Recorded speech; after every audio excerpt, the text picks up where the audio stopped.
জাতিসংঘের সাধারণ পরিষদের অধিবেশন ও জলবায়ু সপ্তাহ সামনে রেখে নিউ ইয়র্কে বিক্ষোভ করেছে পরিবেশবাদীরা।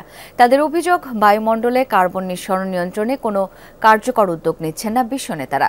উল্টো জীবাশ্ম জ্বালানির ব্যবহার বাড়িয়েই চলেছে উন্নত দেশগুলো।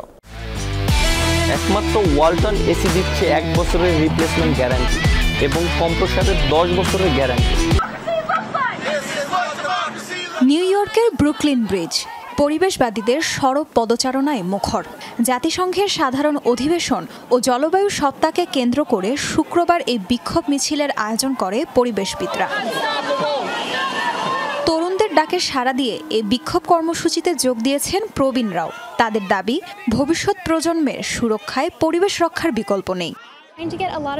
তরুণদের আকৃষ্ট করতেই এই জমায়েত, যারা সরাসরি পরিবেশ দূষণের সাথে জড়িত এবং যারা এসব কাজে অর্থায়ন করছে তাদের দৃষ্টি আকর্ষণ করতেই আমাদের এই বিক্ষোভ। ডেভেলপমেন্ট ব্যাংকগুলো ক্রমাগত অনবায়নযোগ্য জ্বালানি উত্তোলনের পেছনে অর্থায়ন করছে। ভূগর্ভস্থ জীবাশ্ম জ্বালানি ব্যবহার গোষ্ঠীর ওপর হুমকির কারণ হয়ে দাঁড়িয়েছে। ভবিষ্যৎ প্রজন্মের সুরক্ষায় এসব বিষয় নিয়ে এখনই আওয়াজ তুলতে হবে। পরিবেশ রক্ষার দাবিতে এই মিছিলে অংশ নিয়েছেন বিভিন্ন দেশের জলবায়ু কর্মীরাও। পরিবেশ বাঁচাতে আমাদের বাচ্চারা এগিয়ে এসেছে, নেতৃত্ব দিচ্ছে। আমি এখানে এসেছি আমার সন্তানকে সমর্থন জানাতে। আমার মতে সকল অভিভাবকের উচিত এই কর্মসূচিতে যোগ দেয়া। জীবাশ্ম জ্বালানির লাগামহীন ব্যবহার পরিবেশে কার্বন ডাই অক্সাইডের মাত্রা বাড়িয়ে তুলছে। ভবিষ্যতের পরিস্থিতি আরো ভয়াবহ হয়ে উঠবে। আমার দেশ জলবায়ু পরিবর্তনের ভুক্তভোগী। উগান্ডায় অপরিশোধিত তেল প্রক্রিয়াজাতকরণের জন্য 1443 কিলোমিটার দীর্ঘ পাইপলাইন তৈরির আলোচনা চলছে। বিশ্বের সবচেয়ে দীর্ঘ এই পাইপলাইনের তাপমাত্রা হবে 50 ডিগ্রি সেলসিয়াস। আমি চাই যারা এসব প্রজেক্ট বাস্তবায়নে অর্থ দেয় তাদের বিচার হোক।